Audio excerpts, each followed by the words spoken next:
All righty, what is going on, everyone? It is Wednesday, April 26th, 2023. Welcome to another episode of The Throw-In. My name is Justin, and I'll be here for the next 2 hours. And boy, we got a lot to talk about today. So we're just getting settled in. What's going on, everyone? So what's on our calendars today? Okay, we are one day away from the NFL draft, which we'll be talking about here later on in our program. We're also 2 days away from the WWE draft, which is going to be exciting, brand split and all that stuff. So we got, our hands are full. And normally right after WrestleMania, in my opinion, things become a bit lackluster. It's right after WrestleMania, storylines begin, and the last couple years, in my opinion, it seems to me that the WWE just doesn't have what it takes.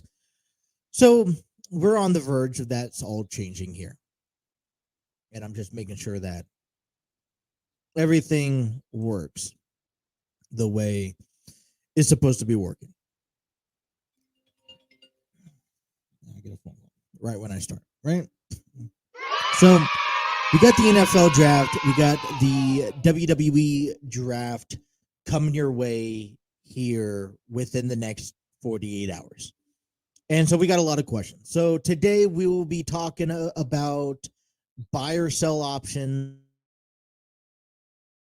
which is 24 hours away. One of the questions that I will most likely not be able to get to today, but I think we should be talking about in a couple, over the next few days, maybe by the end of the week, I'll get to the question is, we saw, we're seeing statements from, quarterbacks. Josh Allen came on. The quarterback is always, situation's always a big concern in the NFL. And with Aaron Rodgers, who we'll talk heavily about in hour number 2, with Aaron Rodgers signing with the New York Jets, then it kind of urges it kind of just gets intriguing because the AFC is just that much more stacked. We have Josh Allen, we have Mac Jones, we got, Tua Tagovailoa, we have Aaron Rodgers newly included in the AFC, Lamar Jackson, wherever he's going to be placed, Joe Burrow, Kenny Pickett growing into his own, Deshaun Watson. We'll see, who else do we got going on here? We'll see Trevor Lawrence, right? And then we'll see Russell Wilson, Justin Herbert, and Patrick Mahomes. I mean, this is a pretty well-stacked AFC quarterback division. And you know what? Aaron Rodgers signs up with the New York Jets. I got a lot to say about that. So we'll talk about that today. Cincinnati Reds getting ready to play in about 20, 30 minutes from now, looking to take on their first sweep of the season. So something to look out for. We'll pay attention and tune into opening segment like we always do. We'll cover the Cincinnati Reds, get you the lineup and all that good coverage going on. NBA, NHL, playoffs continue. We'll provide updates for that. But we have ourselves a lot of WWE talk. NXT Spring Breakin was last night. I think it had a lot to say about the direction that the WWE is heading into Friday night and the WWE draft. But the biggest story coming out was Monday night. And if you're listening to our show back on Monday, and thanks to Trey because he asked some really good questions and had some really good comments part of the show. We kind of altered our show so that we could talk a lot about the big announcement Triple H had. And he goes on and announces that there's going to be, that he presented a new World Heavyweight Championship. And, basically how he says it's going to go. Roman Reigns, the tribal chief, and how, whatever brand he gets selected to on Friday night, whether that is SmackDown, whether that is Raw, that's where he's going to be on. And what's going to end up happening is on the opposite brand, they're going to crown this new title. Okay? So let's take a look at this new title. That's what I'm looking at. This is the new title. It's interesting. I had my brother calling me up yesterday, left and right, wanting to talk about presentation of this title. So, honestly, what do you guys think? What do you guys think? I personally feel based off it looks, and I know a lot of people are comparing this. This is kind of a new. It's kind of a unique twist.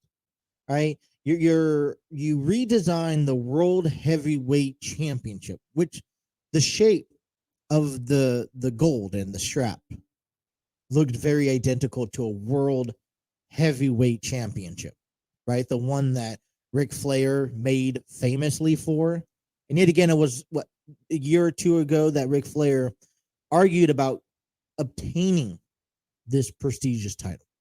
So what have they done to change it? Well, it doesn't just say World Heavyweight Championship. It has the WWE logo right smack down in the middle. It has it has the one plate on each side. It has, you took in some of the characteristics of the World Heavyweight Championship and you've kind of enlarged it. There's a lot of comparisons saying that this title looks a lot like an UFC title. There's been comparisons that this title looks a lot like the AEW championship title. And so, the title alone, I think this is the new modern era of how this title is going to be given. It is going to be perceived. I like it. I actually enjoy it, quite frankly. So I know a lot of people have their mixed opinions. So the title base alone, I like the idea and I like the notion and I like the design. I think there are so much talent that is starting to rise. And the one issue that I had when it came down to Roman Reigns beating Brock Lesnar last year, becoming an undisputed champion, universal champion. And the one problem that I had last year was that in order for this to work, he needed to bounce back and forth between Raw and SmackDown, alternating, because we need to bring people up. Well, the problem is that for one, he's running out of opponents, which I feel it's probable. But two, he didn't do that. He also, at the same time, signed a new contract deal, which I don't blame him whatsoever. I think Roman Reigns signing a legitimate contract deal that favors him, allows him to be home with his family, as well as take care of his health, because we've already know the level of health that he has been through already. And a lot of people, a lot of cases will say, well, he's not, maybe he should, consider retiring at some point sooner than later. This new contract that he signed last year kind of redefines his workability so they can keep him in the show as long as possible, because Roman Reigns is at the top of the food chain. This year, I think he surpassed Kenny Omega of all time in this generation, although Kenny has definitely had a lot of success. So, but we need a fighting champion. We need a champion that's going to go out there and is going to work and fight and can defend this title night in, night out, anytime, anywhere. And it's interesting that Triple H says anytime, anywhere. And I'm going to go off of a deep end and say something like this. I don't know how far away WWE is away from doing this. And honestly, I'm probably going to say this and sound silly and never see this happening, but this is my take on this title. World Heavyweight Championship. We consistently talk about this quote unquote forbidden door where the WWE, we think that they're taken a part of, and they're not. We've seen AEW do it quite often. We've seen Ring of Honor, Impact Wrestling, and the whole idea of the forbidden door, if you've been living underneath a rock, is that this forbidden door allows wrestlers to jump promotions for storylines and for matches. And you think about, you bring in, if you have Matt Cardona with in a TNA or Impact Wrestling, and he jumps over to AEW to work a storyline with Sammy Guevara, for example, this is his, maybe it's a 6-week deal, maybe it's a one night deal, or maybe it's a couple months. Whatever the case is that this is loan. I mean, we've seen AEW talent go to different promotions and promote their own championship. Just the other day, I saw pictures of Wardlow at an NWF local wrestling promotion, and he carried the AEW TNT championship with him. And I thought, man, I wish I would have been there if I had known that, right? And possibly, and I think a lot of us as wrestling fans will think that the WWE could potentially down the road be open to the forbidden door policies, because there are so many competitors out there that will love to, maybe not have necessarily a career in WWE, but come on over and have a feud with some of the greats. I mean, just think about, imagine 2 years from now, we could potentially see Roman Reigns, Kenny Omega one-on-one at a WrestleMania. I know it's all hypothetical, and I know this is a far-fetched statement from anybody, but you just think about that. Think of the possibilities if WWE breaks down this door and be able, and even AEW, because I think it takes both parties to come together on this. And you're like, all right, listen, let's work together. Let's come up with a plan that we can help each other grow, because that's what it's about. When you have multiple promotions as a wrestling industry, I want Impact and AEW to do just as good as WWE, because I think they thrive off of each other. I think this could potentially lead down the door being a world heavyweight champion that you can maybe invite wrestlers, professional athletes to WWE on a short-term basis, maybe 6-month segment. And you could I wouldn't be surprised under the Triple H era, we could see let's say Seth Rollins has this title, he hops over to AEW with this title, and like I said, I know this is far-fetched, but hops over to AEW and faces Jay White or something like that, at least something along the line. So I don't know. When I see this title, I see it as a good sign for the WWE. When Roman Reigns, unless Roman Reigns was back and forth and they made him, all right, he's going to go back and forth every week or every month, then yes. But there is so much talent right now that deserves this main spotlight. Guys like Gunther, Sheamus, Drew McIntyre, Cody Rhodes, Seth Rollins, Finn Balor. I mean, potentially Kevin Owens, Sami Zayn.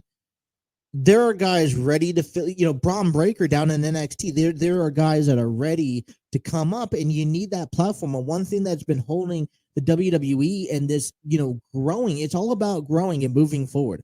Right now, there's a lot of talent that's not moving forward because Roman Reigns has both titles.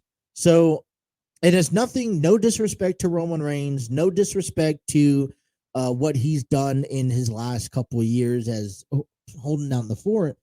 But I think this is an opportunity for new image. That leads me to this question. What impact does this have on the undisputed WWE Universal champion, the tribal chief, Roman Reigns? And the reason why I say this, because I do feel that announcing a new title, and take it however you want to take it, back on Monday, but I feel like Triple H kind of took a shot at Roman Reigns a bit, saying, listen, hey, you had definitely signed a contract that if it was presented to me, I would have signed the same exact thing. But we need a fighting champion, and therefore this title is going to be that title. You're basically telling me that Triple H is basically telling Roman Reigns that, great, you have that title, go do your thing over on your brand, and the other brand's going to be represented by a new title. Now, I think this is a good thing, because if you're going to have a show on Fox, they're going to need a title of their own, right? And that's Roman Reigns, as has been for the last year. Well, USA Network needs a title of their own too, and Raw needs a brand. They're not promoting, I would say, the US title as much as they should have, but you kind of need that, those titles in place for that. But I do feel that this World Heavyweight Championship kind of takes away everything that Roman Reigns has built and done with him, his career over the last 3 to 5 years, and unifying the titles last year. What are you going to do? You're going to let Roman Reigns, after this title run is complete, are you going to let him combine those two titles and make it one title? Or is he still going to carry two titles? Which title at this point also is the more prestigious one? My first guess is the undisputed WWE Universal Championship.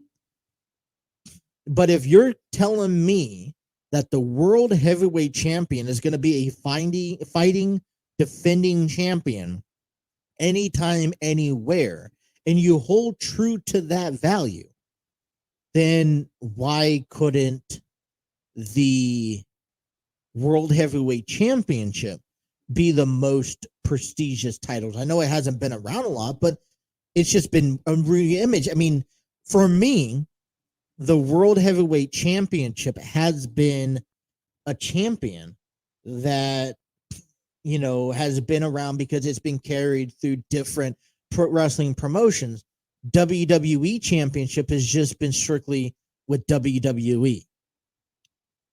So right off the bat, there's plenty of different takes. In my head is been twirling and spinning around since Triple H's announcement. It just got me thinking. And I do feel like a little bit takes away from Roman Reigns. It takes away from the undisputed WWE Universal Championship a little bit. And I feel like it degrades everything that's been worked for this past year, being the top of the bar. Well, let's explain to you the breakdown of everything, here in our program, most likely in hour number 2. We want to go ahead and get you guys ready for the Reds and Rangers, who are getting ready to square off. The Reds are looking to hopefully take a series sweep over the Rangers. They have the chance to take the first series sweep of the season today. That's if they could pick up a victory over the Cincinnati Reds. We'll talk to you all about that coming up. If you guys are watching us on YouTube, thank you. Hit that like, share, and subscribe button. Be sure to have those notifications on and don't miss a single episode.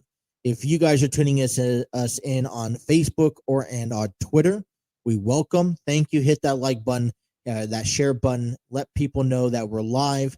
Get involved in the comments on the YouTube section.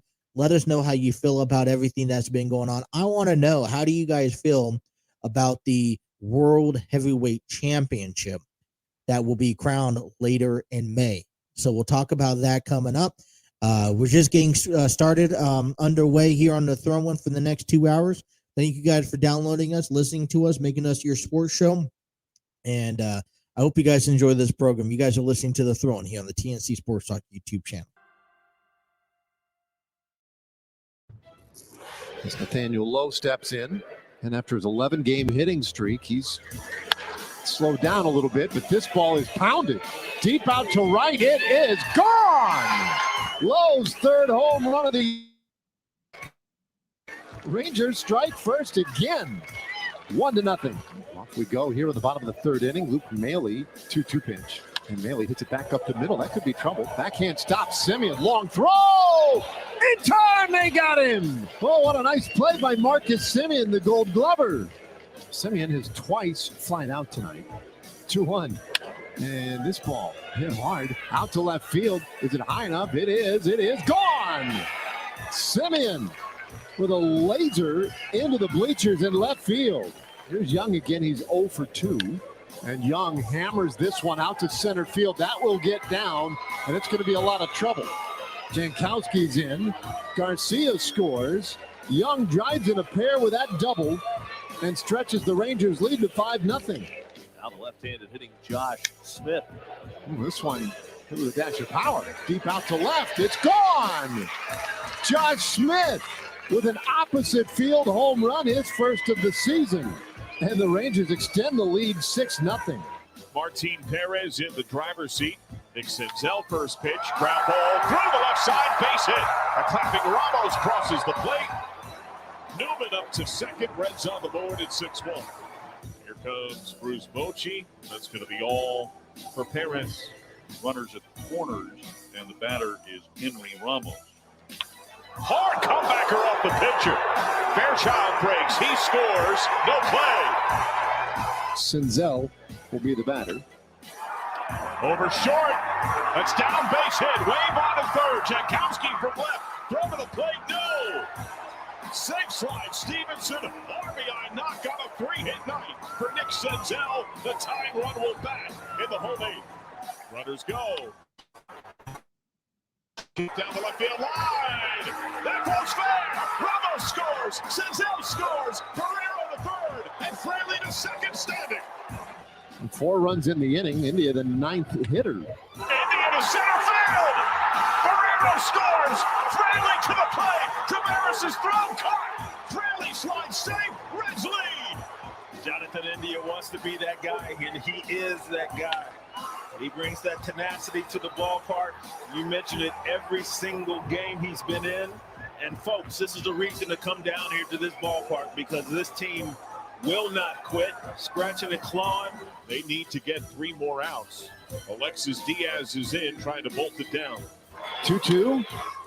Diaz. Cincinnati has its biggest comeback in over a decade. Reds win 7-6. Alrighty. Well, you gotta be excited, I guess, right? For the Cincinnati Reds picking up a victory. 7-6 final score yesterday.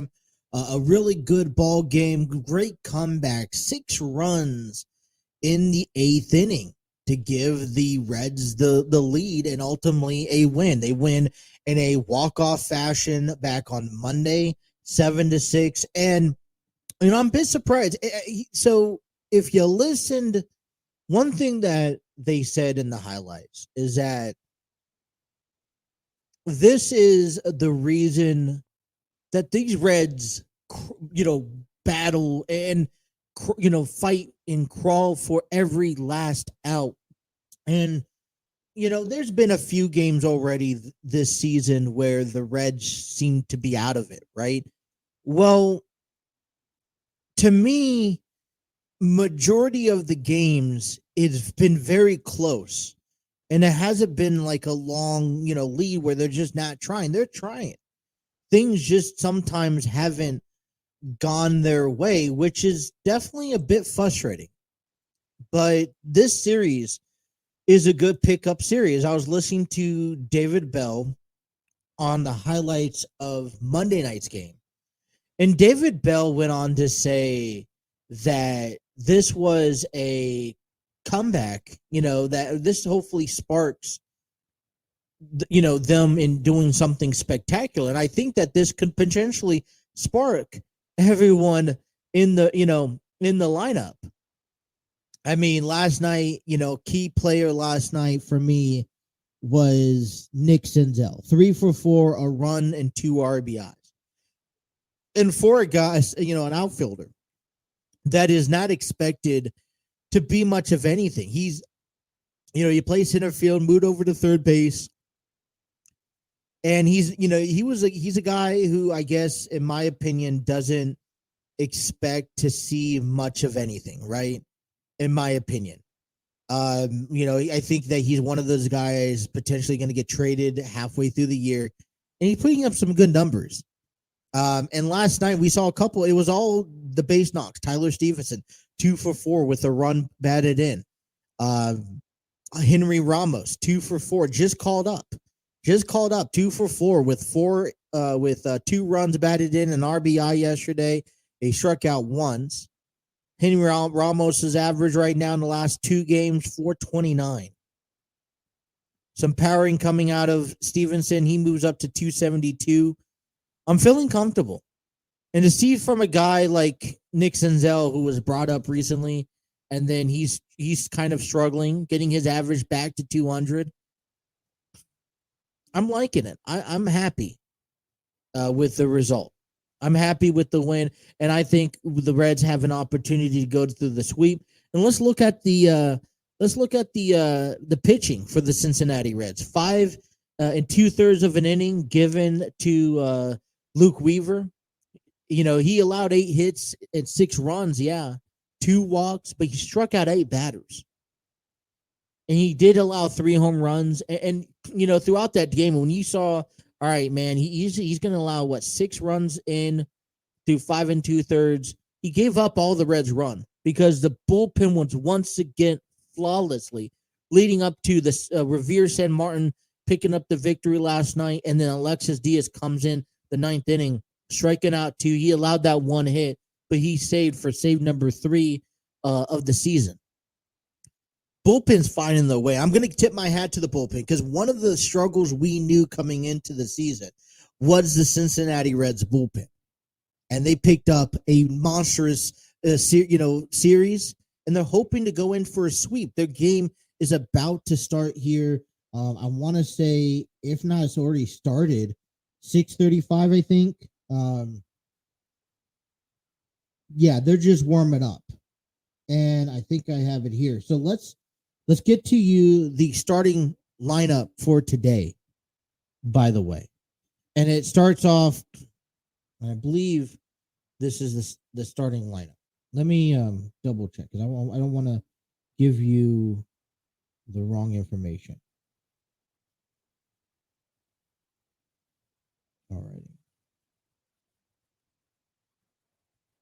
All right, so here's the official lineup for the Reds in the batting order for today with Graham Ashcraft, who is on the mound. They'll begin with Jonathan India playing second, leading things off, followed by TJ Friedel out there in center field. We have Spencer Steer batting third at first base, Tyler Stevenson, the designated hitter, batting cleanup. Jake Fraley out there in left field batting fifth, Henry Ramos in right field batting sixth. Batting seventh is Kevin Newman. He'll be playing shortstop. Batting eighth is Nick Senzel. He'll be at third base. And batting ninth is the catcher, Kurt Casale. Yeah, I think the only thing that changed, was the original lineup was with Will Myers, but he's not in. He got scratched out. So they're about to get underway. They'll be taking on John Gray. So the Rangers moved to 14-9. They'll be taking on John Gray, who's 1-1 with a 3.72 ERA. Okay. Let's see who else we got. All right. And then we have there we go. And then we have the 9-15 Cincinnati Reds, who have Graham Ashcraft out there, who's 2-0, 1.88 ERA. Graham Ashcraft's last outing was back on the 21st of April in Pittsburgh. He goes 5 innings, giving up 3 hits, 2 runs, 3 walks, 4 strikeouts. John Gray over there with the Rangers last pitched against Oakland back on the 21st, which was last Friday. 5 1/3 inning, 6 hits, 3 runs allowed, 5 walks, 2 strikeouts. I think this is a clear opportunity if you are for Cincinnati to pick up the first sweep. I think they have an ultimate chance today to do so, and it's all about getting the job done, honestly, at the end of the day, and that's what we're looking forward to doing today. We also got a trip around the National League Central here, as yesterday's standings, Cubs shut out the Padres 6-0. You got Tigers beating Milwaukee 4-3, and San Francisco beat the Cardinals 5-4, and the Dodgers snapped a 7-game winning streak over the Pittsburgh Pirates with the final score of 8-7. All right, that moves the Cincinnati Reds tied with the St. Louis Cardinals at 9-15, but currently sit in that 4th place position. Pittsburgh is still leading the NL Central 16-8. Milwaukee 15-9 in second. Chicago Cubs 13-9 in 3rd place. You know, the thing I'll say about this here is that you got 1 game left before you get an off day. I say let's finish out strong. Let's finish out with everything that is going on and just knock it out of the park. First game for the Central here, Reds hosting the Rangers, game 3 of a 3-game series, 12:35, just about getting underway. We got the Padres and Cubs tonight at 7:40. The second afternoon game in the Central is the Tigers and Milwaukee, 1:40 start time here in just about an hour.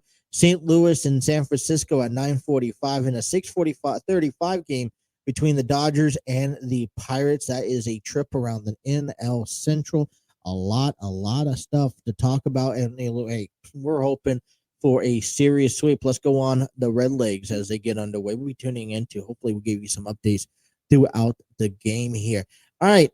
The NBA playoffs continue, as well as the Stanley Cup playoffs. We will get you all that information and much more. We're taking you to the bottom hour number 1 here on the TNC Sports Talk YouTube channel. Goes her own way, like they don't give a damn, girl. And my God, she owns it. So many heartbreaks, goes back to 2014, and I think that she knows it. And if you've seen her, I know that you would believe it, 'cause I know that you'd want her to. Yeah, I do. Everyone's taking their shot, but missing out on the cut. I think she knows that. She drives them crazy when she's looking like that. The way she's moving makes them want it so bad. It's the attention that we wish that we had. 12:40 here on the program. Welcome back here to the Throw-In here on a fabulous Wednesday. The Throw-In is given to you thanks to StreamYard Studios, the proud home of the TNC Sports Talk YouTube channel, where you can create your podcast videos, host virtual business meetings, and even conduct interviews. Check out their free version today at StreamYard.com. Also by Epidemic Sound, discover your world-class artists, composers, and bands. Find the perfect soundtrack and give your social media accounts the music they deserve. Epidemic Sound is a royalty-free music link. For more information, check out epidemicsound.com.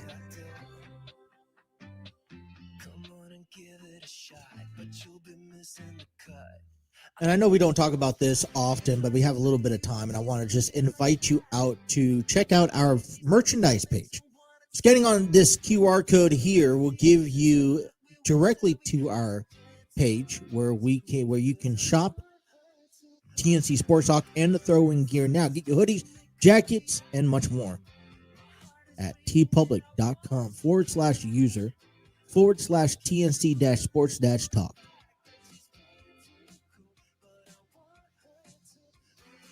Alrighty. Well, it wasn't an only great victory we heard of yesterday with the Reds as they head into Game 3 this afternoon hopefully to pick up a sweep over the Texas Rangers before they get a bye. This has already turned out to be a really good 3-game homestands, because I believe that the Reds will go on the road after this to, I should at the top of my head, but they will be on the road against Oakland, and then they're heading to San Diego before coming back home for a 6-game homestand at the beginning of May against the White Sox and the New York Mets. So, the last homestands didn't quite turn out as much as planned. They were 3 and 4. I say that was average, but making up here the last 2 wins. And then you think about it, going over to Oakland right now, who is just awfully terrible. And it's a kind of interesting because you remember last season we were in the same boat that Oakland's in now. Well, the difference is that Oakland is going to Vegas here in the next couple of years while we stay in Cincinnati. It's a beautiful area, great American ballpark, great place to play it. So I wouldn't never have it any other way, but they are definitely moving on. Hopefully we could take it on the road, wrap up today, take it on the road to Oakland, have a good series there before heading down to San Diego and taking on the Padres in a 3-game series. Well, we also had some college teams looking out pretty good. Xavier Musketeers ended up picking a 7-3 victory last night, yesterday afternoon, exactly, a matter of fact, over Eastern Kentucky. They extend their win streak to 4 games, moving to 26-15 overall conference play, 7-2. Tyler DiMartino, 3 for 4, 2 runs, 3 RBIs, and a home run in yesterday's win. So congratulations to the Musketeers. And hopefully they can just continue this over into the weekend, as they'll be hosting Seton Hall at Hayden Field this weekend. So I noticed it kind of supposed to be gloomy and rainy out there this weekend, but we'll definitely see. If you guys have nothing better to do, I highly recommend heading out to one of these games as well. We will give you a Cincinnati Cyclone update tomorrow on our program. Didn't have enough time to get that information down. Kind of just bypassed me with everything else going on. But we start off in the NHL as yesterday the Islanders picked up a nice victory, 3-2 over Carolina. They moved to Carolina leads the series 3-2. Minnesota gets shut out by the Dallas Stars as Dallas Stars win 4-0, moving to a 3-2 lead. And also Edmonton picks up their 3rd win in the series against the Kings last night in a 3-6 lead, a 3-2 lead, 6-3 victory. Excuse me. Today, we'll see Florida Panthers take on the Boston Bruins at 7 p.m. Boston, 3-1 lead over Florida, looking to take care of business tonight and advance in the Stanley Cup playoffs, as Seattle Krakens and Colorado Avalanche enters tonight's game. Puck drops at 9:30. Both teams are tied at 2 apiece. We also take a look at the NBA playoffs as they look to continue. Yesterday, we saw the Boston Celtics, after being up 10 points with 5 minutes left in the game, going down to losing 119-117. The Boston still leads 3-2 in the NBA play in this first round playoff lead. But the question, I think, has it. I don't think there's any doubt that Boston will advance, whether it goes to game 7 or Boston can figure things out for the next game coming up. But, the question is that you go give up a 10-point lead again, the first round, just imagine how much more difficult it is. The room for error is very, very slim when it comes down to playoff runs, especially in NBA. One game can really jolt a sense of spark in a team's confidence. Minnesota loses to Denver 112 to 109. Minnesota is out of the playoffs as Denver advances, as well as the Phoenix Suns, who beat the Clippers last night 136 to 130. They advanced to the second round. So Phoenix and Denver, I believe those are the 1 and 2 seeds in the playoffs. No, Phoenix is not the 2 seed, but Denver is the number 1 seed, I believe. So they would advance. Today's ball games tonight at four games for NBA tonight. We got the New York Knicks kicking things off in Cleveland at 7 p.m. The Knicks lead 3-1 in this series. We also have the Los Angeles Lakers over in Memphis to take on the Grizzlies at 7:30. Lakers finding some ground. And what's interesting about this playoffs, and I've heard it from others, and I think it sparks. It seems like LeBron James just having fun at it, and when you're having fun, you win. So 7:30 tip off. 9:30 Miami Heat takes on Milwaukee Bucks as Miami heads into tonight's game 3-1 over Milwaukee. And tonight, the last game at 10 p.m. Golden State Warriors, Sacramento Kings. Kings got out to an early 2-0 start of this series. Golden State's found a way to get back into the series, and now it's all knotted up at 2 apiece. So these next 2 games are going to be worthwhile going on. That is your NBA and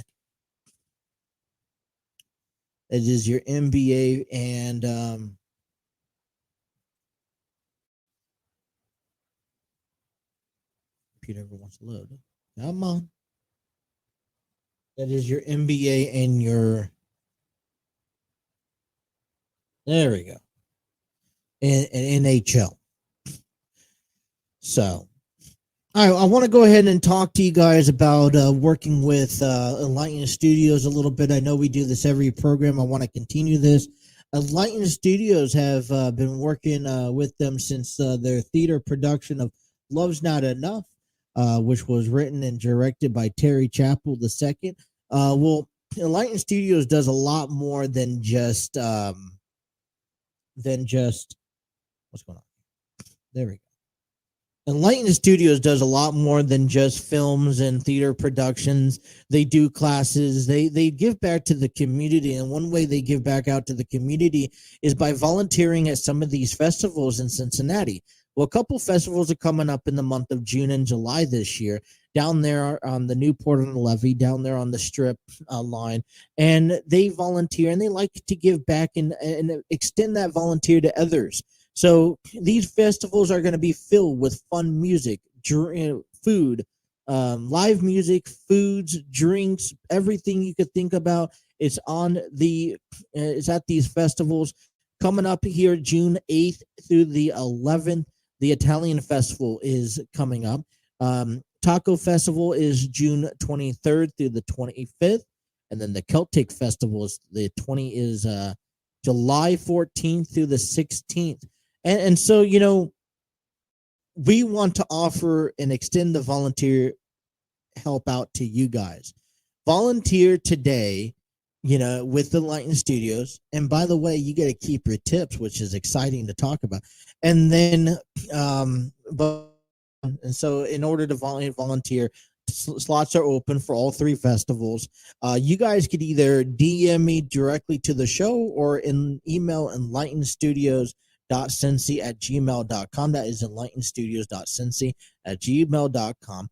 Give back, show everyone why the great city of Cincinnati is such a wonderful place at these festivals, and we want to see you out there as well. So get a chance to volunteer, give out some time, and give back to the community, make some money. So we're looking for that coming up in June and July. All right. All right, bottom half of hour number one here. We talked a lot about opening the show up with this new World Heavyweight Championship. And so let me ask you this question, you guys. Is this title, this was the quote unquote big announcement that Triple H had for Monday Night Raw. Was it worth your while? Because, I mean, I was thinking about some other things. We talked about this on Monday. What could have been the big announcement that was worth your while that you had to tune in for on Monday Night Raw? And, we threw out ideas such as such as the new opponent for Roman Reigns.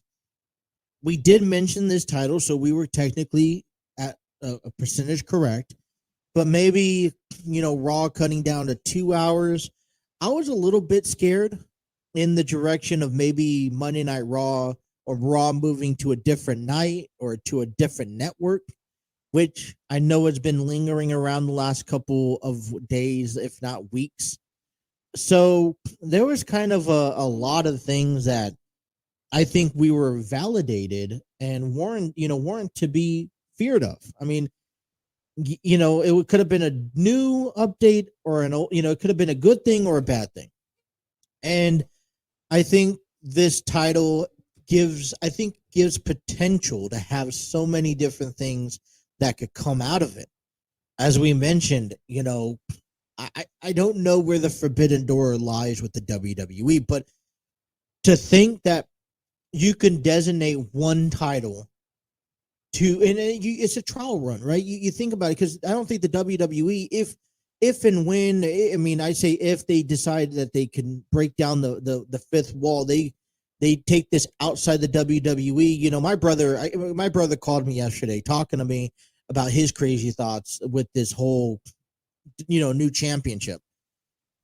I don't have a problem with the way that this title belt looks. It's what they do with it, and it's how they present it, which all that matters to me. And the way that I ask of presenting this is, my brother called me up yesterday and he said, "Hey, how come this could be a potential idea of the title getting sent to UFC and having Brock Lesnar win the title and go." I think that's a little too far, and I told him that. I was like, "All right, you're a little too crazy."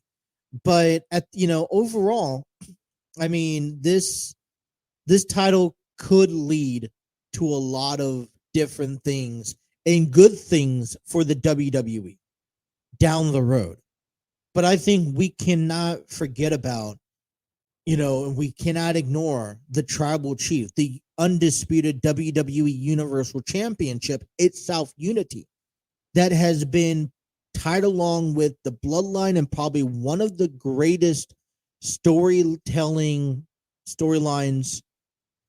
at least said, dated back to Undertaker and Kane, right? Or so my thing is that how much is taken away from the undisputed WWE champion and the championship by having this world heavyweight champion.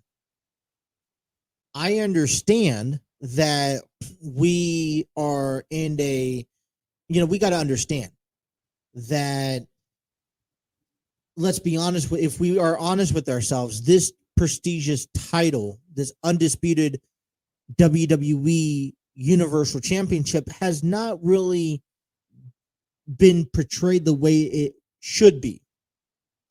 Yes, you have the right guy holding the title, but the way that it was supposed to be defended didn't go the way I think a lot of us planned or hoped for. And I think it was ruined when Roman Reigns signed that new contract. And I'm not saying nothing about Roman Reigns shouldn't be signing that new contract, but at the same time, you do take a lot of that, you do take a lot of the credibility away.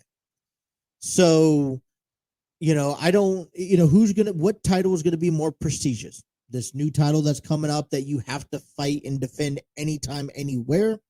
Also, is it going to be this title that Roman Reigns has for the next year? And, I think it also now leads to a whole other ton of questions that we will open hour number 2 here of the program. Hour number 2, we'll talk a lot about Aaron Rodgers as he sets to make a press conference today at 2 p.m. Eastern time as he is officially dealt to the New York Jets. The winners and losers of that deal is going to be in hour number 2. We also have some buy or sells coming up in hour number 2, NXT review, as well as a quick preview of AEW. Sammy Guevara takes on Darby Allin tonight on Dynamite, and the winner will go on to face MJF for the AEW Heavyweight Championship. So that is still all to come. Our number 2 is going to get underway right after we take our break. Thank you guys for tuning so much into the throw-in right here on the TNC Sports Talk YouTube channel.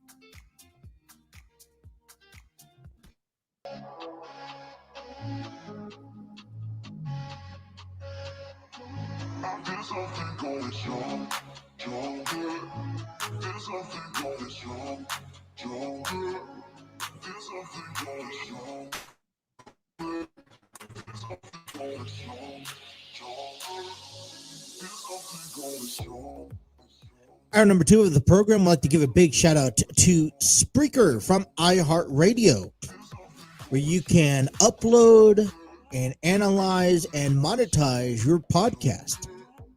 Be sure to listen to the throw-in on all audio major platforms thanks to the distribution of Spreaker. Spreaker.com for more information. Really, just a few clicks, upload each and every episode, entering breaks and whatnot. They're a great, great platform to upload your podcast. Want to give a big shout out to Canva that makes all these breaks and presentation that is given to you. Thanks to Canva.com. Utilize their opportunities with videos, ads, and much more. Visit Canva.com for more information.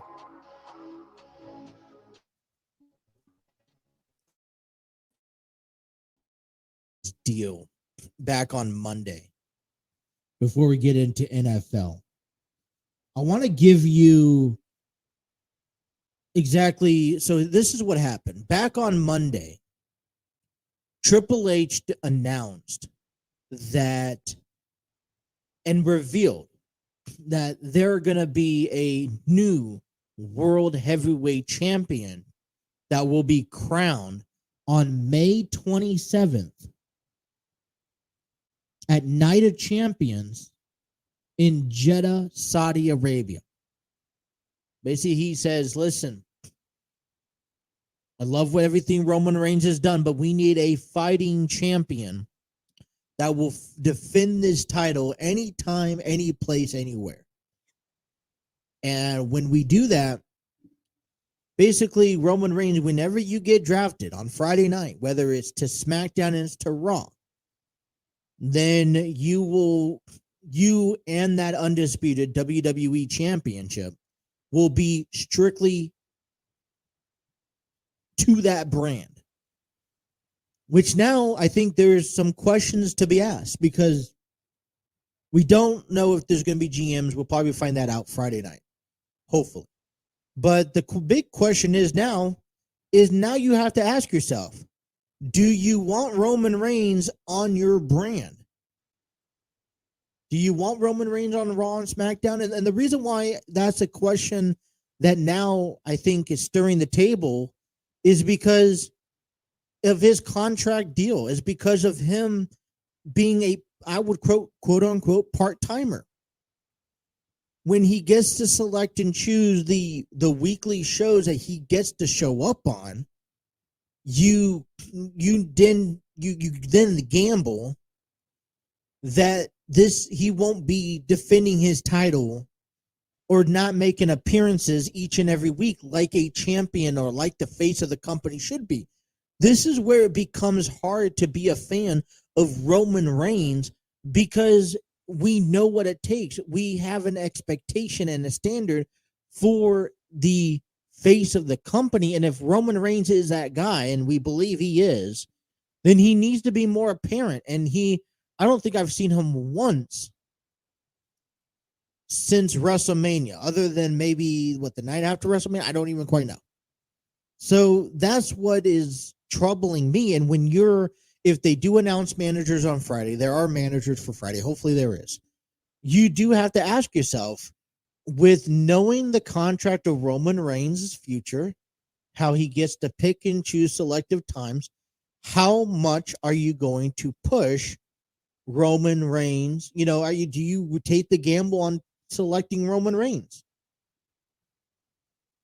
What we do know is if Roman Reigns gets selected to SmackDown, on Raw, they will host tournaments or whatnot to lead up to Saudi Arabia, May 27th, and they'll crown the inaugural World Heavyweight Champion, the new inaugural World Heavyweight Champion, which then throws out ideas like Seth Rollins, Cody Rhodes, Finn Balor again, Drew McIntyre, Sheamus for, Gunther on the other hand. So there are definitely a lot of options. But that's what the plan is, too. Now, the other news coming out that there are considerations in the WWE and with the brand split that they will have brand split premium live shows after the draft. Now, what does that mean? Well, back in 2016, we saw this. I think back when they first split the brand, they saw this it was like every other month they'll have a premium live, or what they had called back then a pay-per-view of Raw, and then they would do SmackDown and then back to Raw. So it's kind of like they've extended the storylines. I like the idea for the Roman Reigns factor because now he's competing every other month, but they used to be able to get away with having, just, all right, alternating main events of the, all right, you're going to have 4 matches of SmackDown because this is a SmackDown pay-per-view, and then 3 matches of Raw, and then next month is vice versa or whatnot. So I don't, seeing history and how that turned down last time, well, I guess we're just going to have to wait and see how that turns down again. Well, Aaron Rodgers is officially a New York Jets as he has bidden farewell to the Green Bay Packers in a statement he made yesterday. And I'm going to read you the statement that he made. It was a Twitter post yesterday from Aaron Rodgers.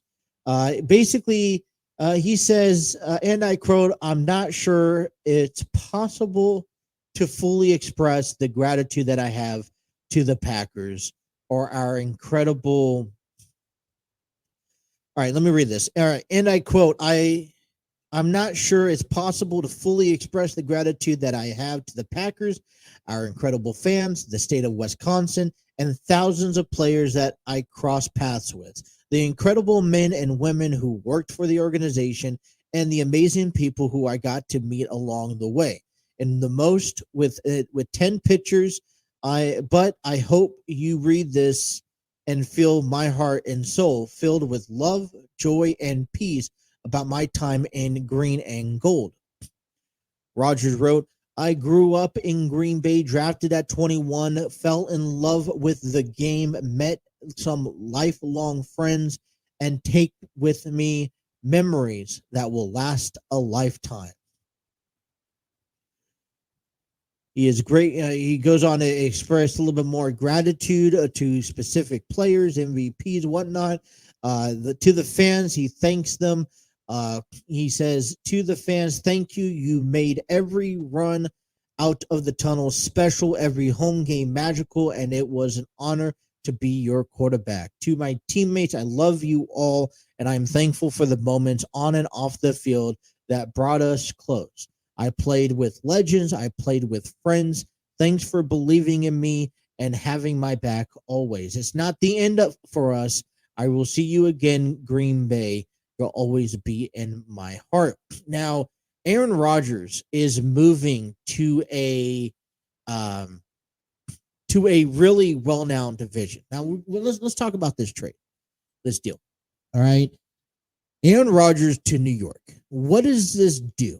Well, one, a lot of people are jumping back to the indication with, and how similar this could be with, from Tom Brady and the Buccaneers. And the thing I'm going to say on that is that Tom Brady and Buccaneers are not the only quarterback that's done that. Don't forget Peyton Manning, who's done that with the Colts and the Broncos, right? Almost a decade ago. But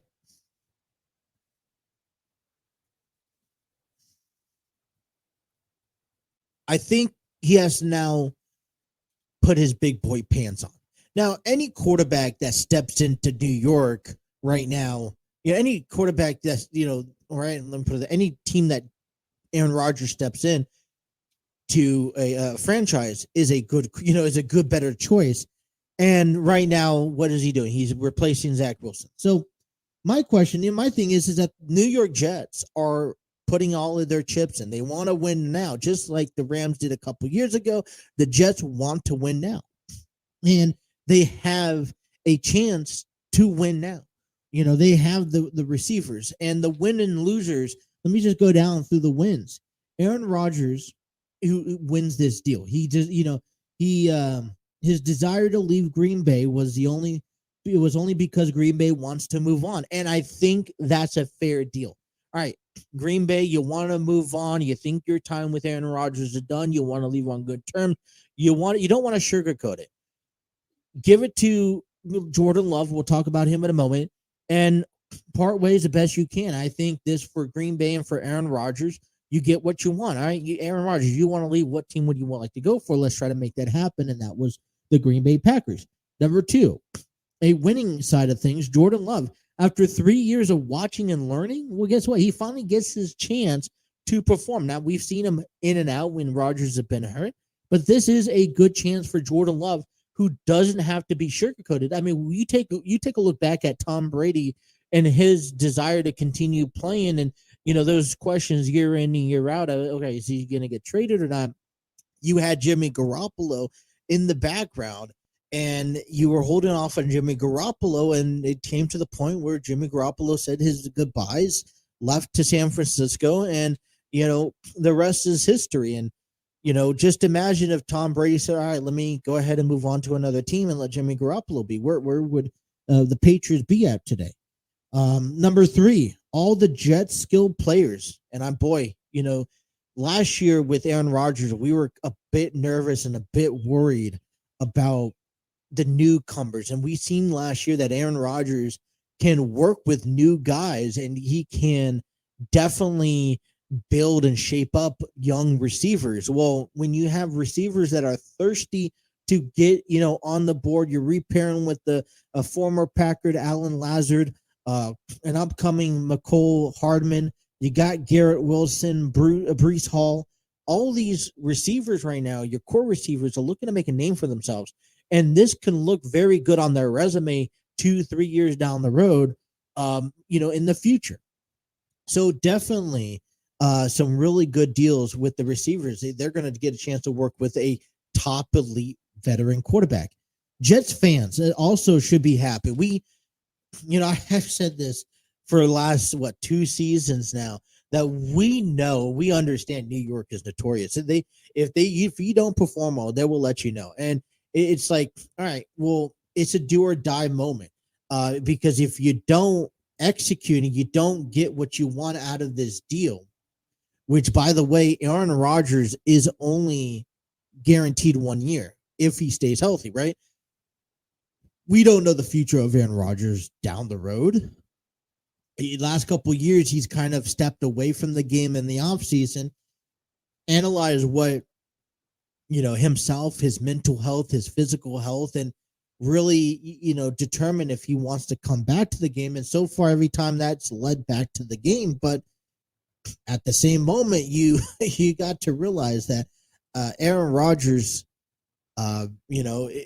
there's no guarantee after a year. So this is kind of like the year for the Jets where it's do or die. And this is an opportunity. If you're not all the way ready, then this can hurt. And this is why the Jets pulled off this deal before the draft, because now the Jets could go into the draft trying to figure out exactly, all right, where are their missing links and who can we get to help fill in the emptiness that we need for the team.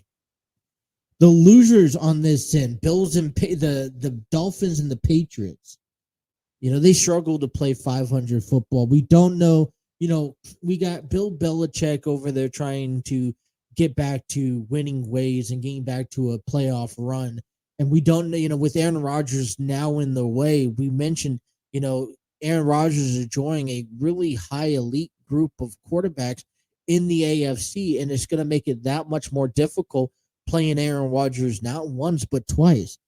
Miami Dolphins, we don't know the status of Tua Tagovailoa's health, and that's going to be an indication of how their season progresses. So maybe last year when we saw, Miami and New England kind of step up to the plate and be like, all right, we're going to be contenders, that may all change now with how well the Jets were. You think of this, Zach Wilson, who is next on the list as the losing end of this trade deal.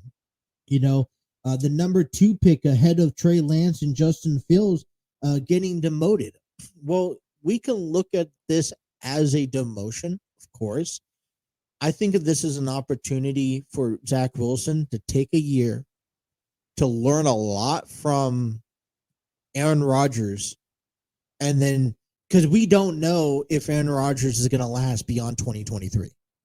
So, Zach Wilson, I say play the patient game, at least for the next year or two, because you could learn so much from an exceeding quarterback from Aaron Rodgers.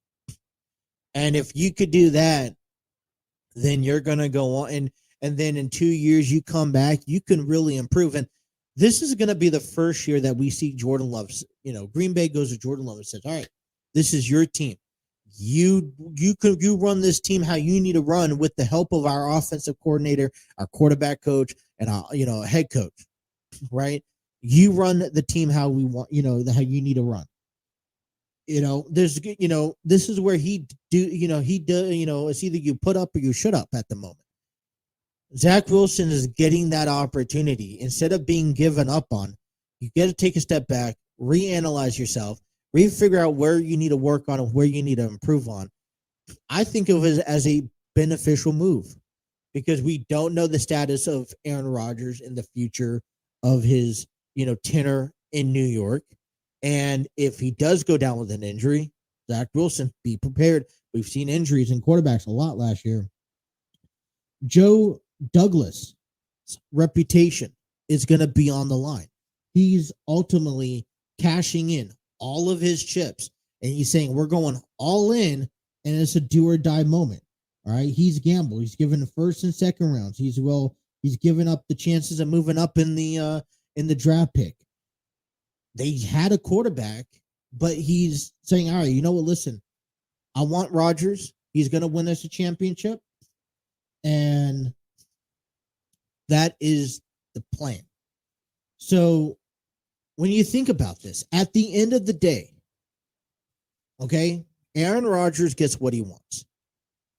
Green Bay gets what they want. They get to move on from Aaron Rodgers. They get to friendly, peacefully move on from Aaron Rodgers. They get to go with Jordan Love that's been waiting 3 years, that's been shaped and developed by Aaron Rodgers and the Green Bay Packers. And you know what? He's gotten some chance out of the Green Bay Packers. Now he gets to, so Green Bay wins. Jordan Love wins. Aaron Rodgers over in New York. This is the gamble for New York. And I think this does for Green Bay.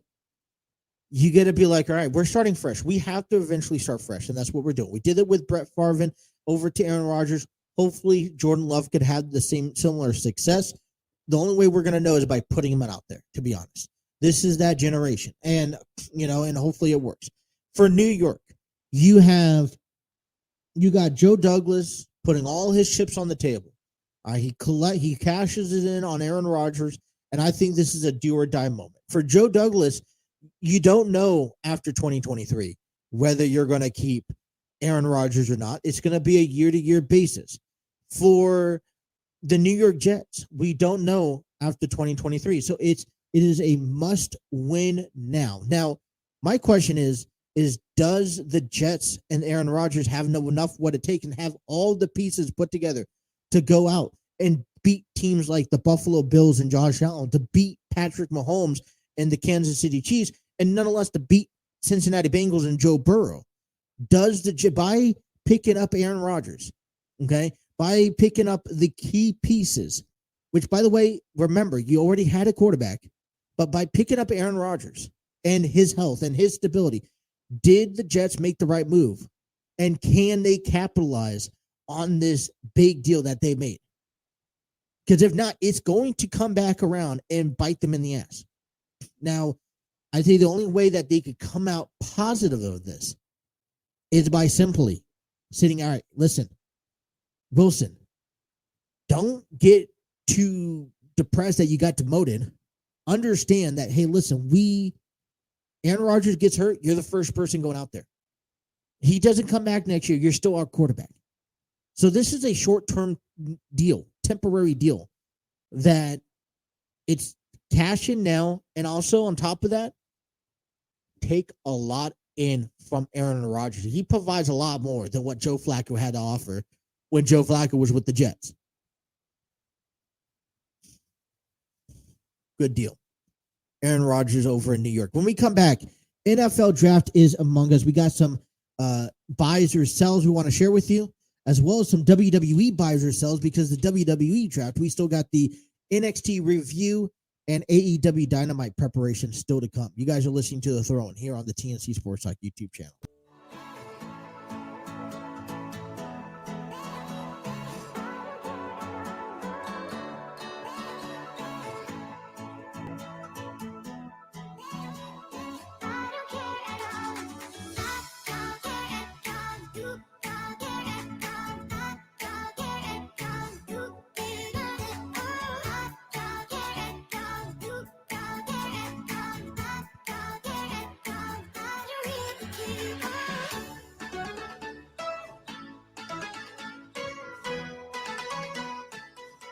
.125 here on a Wednesday afternoon. Welcome on back here to the program. Hour number 2 in the middle, underway. And those Cincinnati Reds are up 2-0 at the bottom of the third inning, trying to take a series sweep over those Texas Rangers, first sweep of the season, if they can hang on and win and capitalize. You know, this is the time, it's kind of, you know, we haven't seen a WWE draft in a while, and I know that there's a lot of news, you know, there's kind of a lot of, you know, people up in the air about what, you know, everything that is going on, right? I mean, a lot of people like the draft, a lot of people don't like the draft, and I like the draft because it gives us the opportunity for talent to move up in the roster.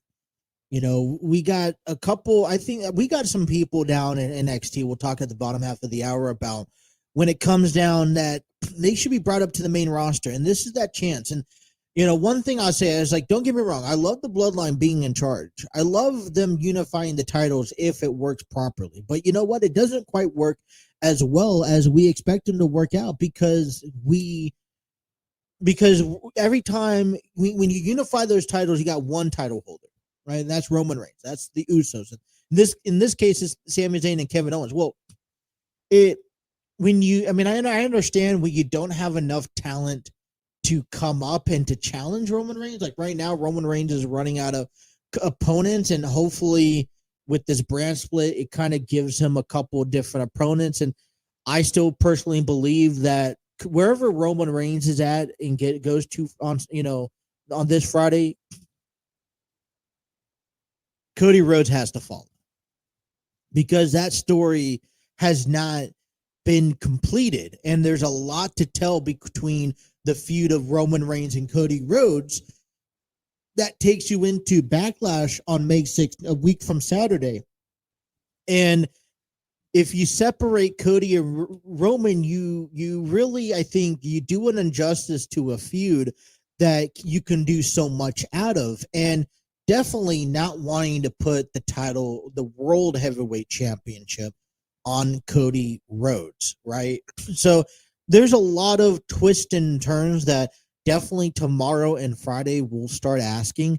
We still got to ask the questions of the tag team titles, which hopefully we get answers for, and beliefs. I talked about a lot of it. Trey was on in the comment sections back on Monday, and my brother called me up yesterday. We had a good conversation.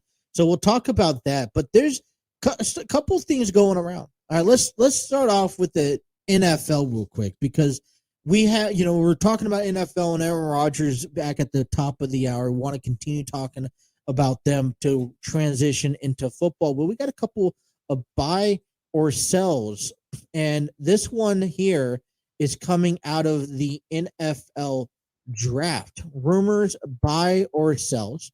And this is about a couple of things that could be happening. So we're going to take you through the list that I have here, thanks to CBS Sports. We're going to share with you what they think, and then give you our thoughts. Should we buy or sell on this? So first one coming out of hand is the Houston Texans won't take a quarterback at number 2 overall. CBS Sports says, while this has been a rumor for about a month now, it's picked up steam over the past couple of weeks. In fact, the NFL media's Daniel Jeremiah said these whispers has evolved into wars. You look at the odds in Vegas, and they agree with the rumors for a moment, but now a surprise quarterback is favored to be drafted number 2 overall in Kentucky's Will Levis. It's interesting because we talk about CJ Stroud, we talk about Bryce Harper, a lot of the quarterbacks that could go number 1, number 2, and Will Levis is getting up and is steering in the conversation. Now, the question is, do you stick with David Mills with Houston? And it's kind of difficult to say that you don't stick with David. It's kind of hard to say that you stick with David Mills, because we're finally seeing Trevor Lawrence come into his own, and we're also seeing, I don't know, Indianapolis is kind of all over the place, and Tennessee is still up there, but they're kind of continuing. So I think this is a time to kind of reset the clock for Texas, and sometimes you have to start with the quarterback. So Texas won't take a quarterback in number 2. I say sell on this. You got to take a quarterback. Now, whether that is a Bryce Young, whether that is a CJ Stroud or a Will Levis, I don't know, but I think he would do injustice not taking a quarterback. Buy or sell, Tyree Wilson will be drafted over Will Anderson. I've been more focused on the quarterback slots than anything else, to be honest. Will Anderson Jr. is CBS Sports' number 1 prospect in this class. Yet he won't be going number 1 overall to the Carolina Panthers. In fact, he may not even be going. He may not even be the first player of the board at his position. Some teams apparently like Tyree Wilson out of Texas Tech more. This is a rumor that has been around for several weeks now, and Peter King of NBC Sports has touched on it multiple times. Apparently, DeMarco Ryans could be looking for his Nick Bosa at number 2. And then there are the Arizona Cardinals at number 3. This is kind of interesting for me. NFL GM King told King Tyree Wilson a swing for the fence. Will Anderson's a solid double. It's not hard to understand why teams are intrigued by Wilson. He's 6'6", 271 pounds, a monster with long frame who should be an NFL star. But why are we limited Anderson's ceiling to a solid double? He's probably the cleanest prospect in the class. Very true. They go on to say, I can't say with confidence, conviction, I'm selling this rumor. I don't have evidence to bring it on the table. You know what? I'm going to buy into this. Tyree Wilson could be drafted over Will Anderson Jr. You know, people are, teams are looking to compete now. And I think that's one of them. Another rumor coming around, Will Levis stock is rising. With all the quarterbacks in this class, and I think this is the most impressive one, Levis is the toughest to analyze in the CBS Sports article opinion written by Jordan Giannani. That was yesterday, 8:37 a.m. in the morning on CBS Sports website. He goes on and says he's got the size of an arm you want, but he didn't have the kind of production you were hoping for in 2022. Some of that was due to an injury and maybe a lack of talent around him. But the bottom line is that Levis has potential. Now who's going to take him a chance now? Now, I'm actually going to buy in on this. I think he is a more probable quarterback that could be seen up there at the higher stake above guys like Levi Stroud or CJ Stroud and Bryce Young. Will Levis is one of, you talk about not having the key players and being a quarterback. Well, Justin Fields and Trevor Lawrence, Justin Fields, as a matter of fact, advanced with his team further in the NCAA playoffs than Trevor Lawrence, and yet Trevor Lawrence right now is surpassing Fields. Sometimes you need that you don't get what you want in college. Doesn't mean that you're a bad quarterback. He's really catching some eyes. So I think Will Levis is going to be much higher conviction to be in the top tier of the draft this season. Bijan Robinson will be picked at the top 10 pick, or he will be a top 10 pick. Robinson is CBS Sports number 5 prospect in this class, but he plays the position of the league doesn't seem to value anymore. The Texas product avoids a whopping 113 tackles last season. That's the most tackles avoided by any FBS player over the past 5 years. When it comes to him as a protection, is also thought that he may be more of a dual threat weapon at the next level. Bottom line, Robinson has so much potential. He's going to be a first-round pick. I don't think that's a question to ask. You're thinking about teams that can pick him, Atlanta Falcons at number 8, or even the Philadelphia Eagles at number 10. It'll be hard to pass back on Robinson. And the running back position is one of those tough positions. I don't know if he'll be in the top 10 because it is a tough division. Being a running back is probably the most tough. Right now, we're seeing everything with Saquon Barkley. Ezekiel Elliott is open right now. Maybe you go look into the next quarterback or next running back, but they're easily replaceable. And so that's why I feel like the running back market isn't so big. All right, next one is Jahmyr Gibbs is a first-round pick. The headline of this year's running back class is Bijan Robinson, but he may not be the only running back taken in the first round. Robinson is considered a lock to be taken on opening night, but Peter King reports there's a few teams in this draft that like Alabama running back Jahmyr Gibbs over him. I'm going to also... Okay, so when it comes down to Jahmyr Gibbs, when it comes down to Bijan Robinson, I think I'm going to buy in that Jahmyr Gibbs gets picked in the first round. I think they're going to be later in the first round. So I'm buying in on this, but you think about this. If the New York Giants, for example, who is dealing with this Saquon Barkley issue, they could go land. Anyone could go land a running back last minute. I don't think you're gonna have a problem with that. Right now, I think there's a change in the NFL, especially as far as how much does the running game apply to college these days. And these players are coming up from college in the NFL, and a lot of their techniques and tactics are coming up with them as well. So I think he'll be in the first round, probably late first round, but I don't see two quarterbacks. It's going to be quite hard to see two quarterbacks go in the first round. Believe it or not, in my opinion. Last but not least, we will actually two more, I believe, here on the actually three more. Wow, that's a long list. Three more here going on before we take a break.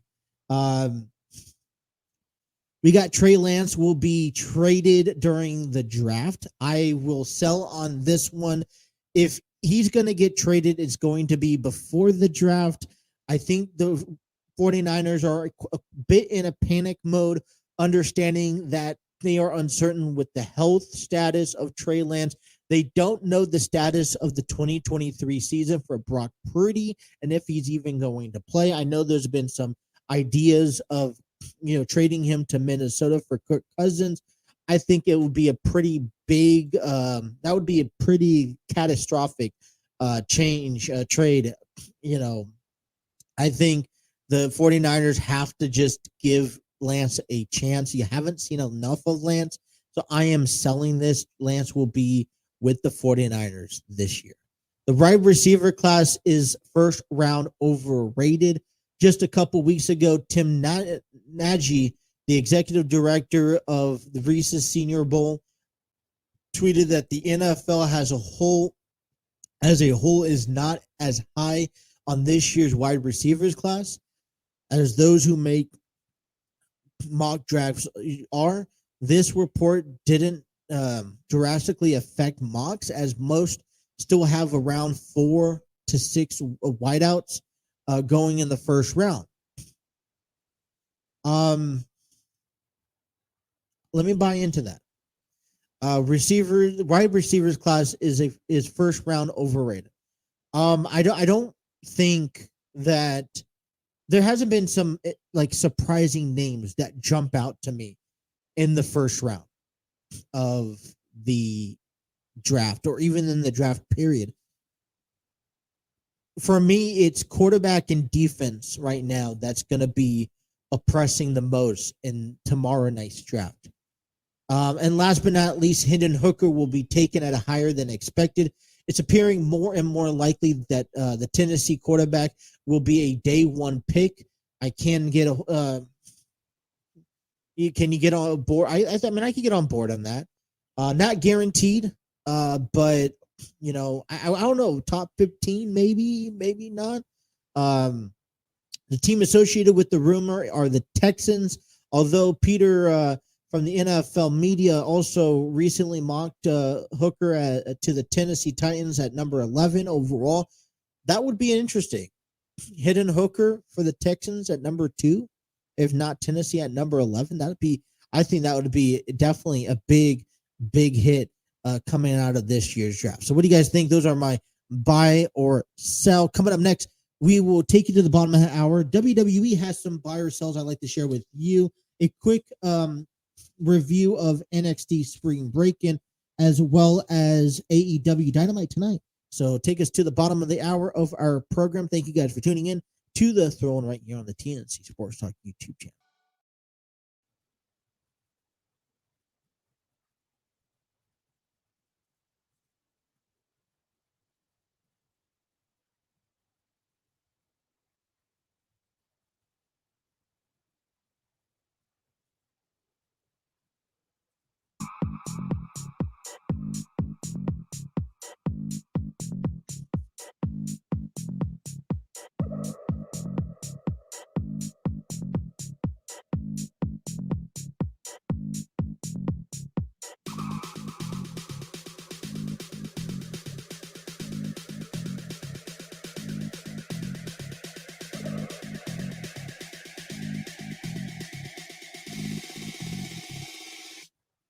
Boss ass bitch.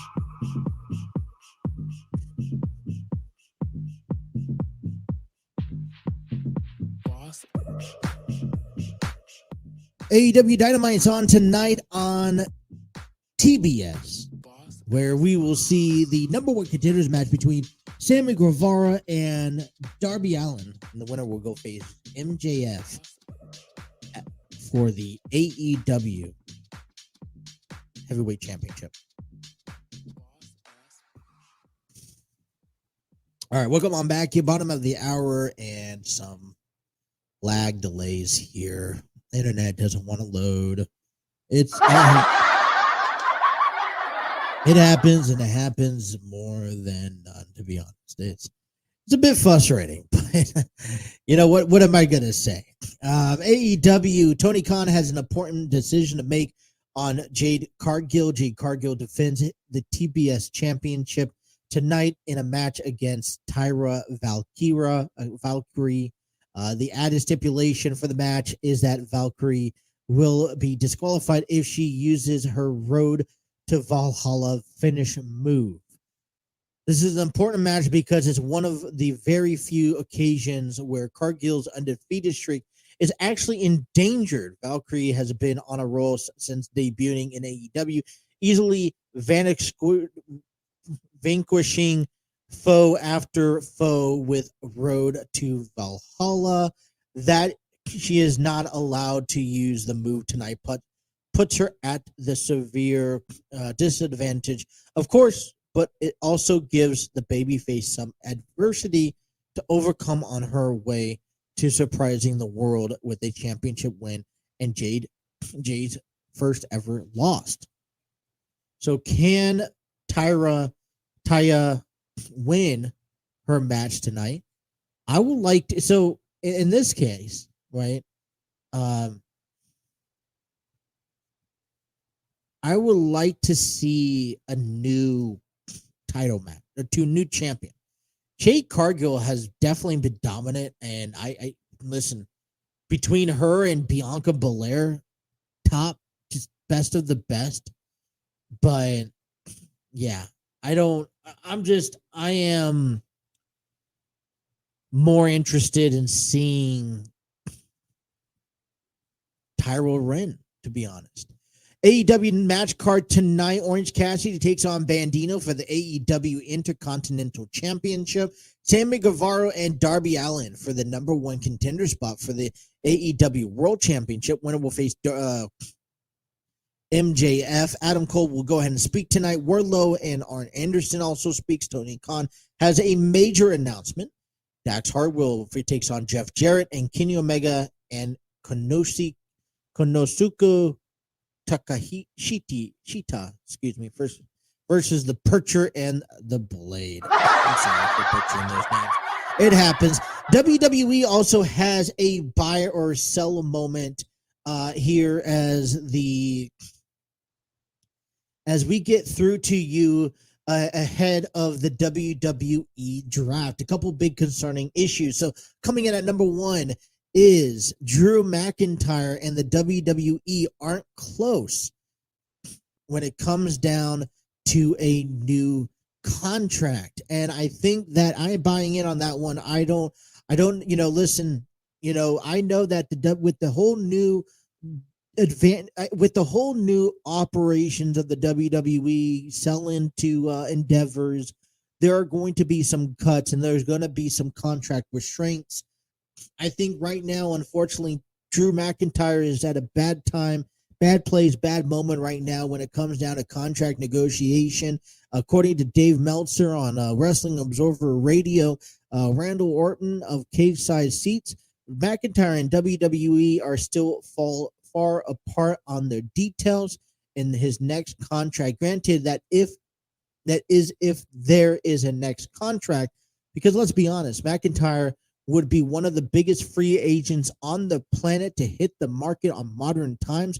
His initial leaving WWE, remarking himself around the world of returning to dethrone Brock Lesnar has cemented him in a modern great. I'm buying in. McIntyre has every right to demand top contract. Absolutely.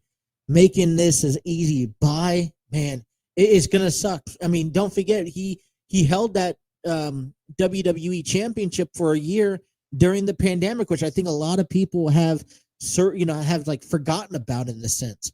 I would hate to see Drew McIntyre go right now, especially this new change. I hope that there is a deal that can be done. But right now, I think that the WWE, with the budget cuts, with signing Roman Reigns, and upcoming new talent that they want to keep open for, I mean, I would honestly say let if it has to be, I'd rather losing Drew McIntyre will take a big blow, but not a blow enough to realistically, man, not enough to realistically I think you could easily come in and replace.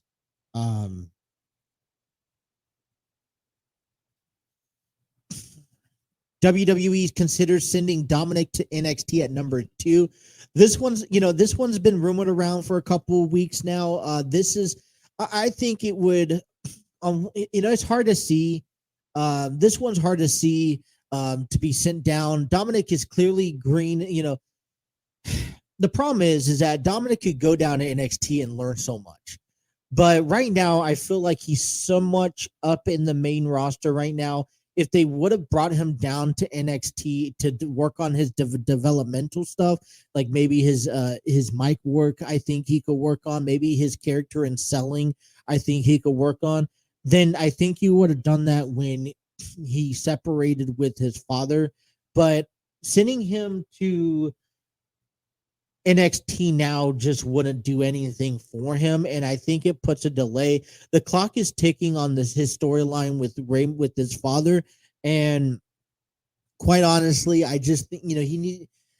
My thing is that Dominic is still in the shadows of his father Ray and Eddie Guerrero with this persona, and I think he plays a good heel character, and I think that's the way to get him over, but he needs to be a heel on his own and have a voice for his own, not keep on hiding in the shadows of Hall of Famers. So,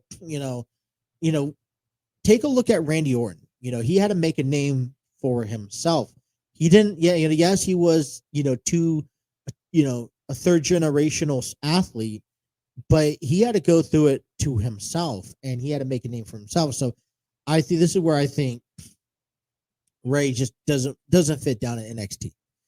Coming in at number 3, no issues between Seth Rollins and the WWE. It would be hard for the fans not to wonder if something was amiss between Seth Rollins and WWE. We've seen that as of late. After the stellar show against Logan Paul at WrestleMania 39, Rollins has had one of the more stranger moments of anyone on the Raw after Mania. He walked right into the ring to cut to the commercial, and when it came back, Rollins left the ring while fans chanting along with him his theme song.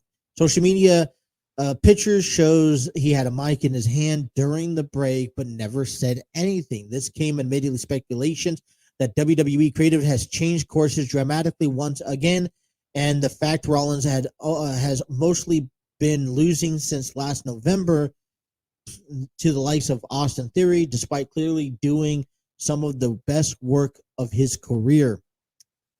Listen, I do believe that the WWE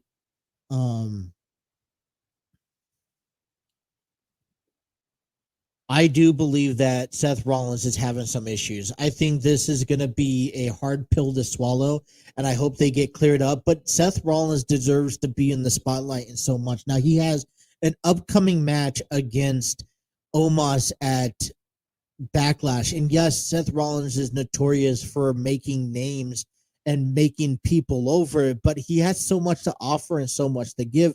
And the thing that he's getting overlooked on time and time again, I think it's going to come down to a point where he's going to have to, he has a family of his own. He's going to have to really consider all of his options. I'm buying into that. There are some issues right now with Seth Rollins. CM Punk returns has been set for weeks. It's not shocking news. It sounds like CM Punk's returns to AEW is set. Meltzer wrote on Wrestling Observer newsletter recently that Punk's return date is June 17th in Chicago, typical AEW, at the United Center on the current unnamed new Saturday show. The write-up added this. The decision on Punk returning was made many weeks ago, although there was a snag 2 weeks back that had evidently been worked out. It's hard to imagine a decision this big was made weeks ago, given the bump it would provide across the board of AEW, was able to start promoting it and even stealing some attention from WWE during WrestleMania season. The last time Punk was set to return to AEW, programming was littered with hints and winks and nods to viewers. It's safe to go with the idea Punk will return on the date to help boost news show, but it feels like it would have been promoted well before now.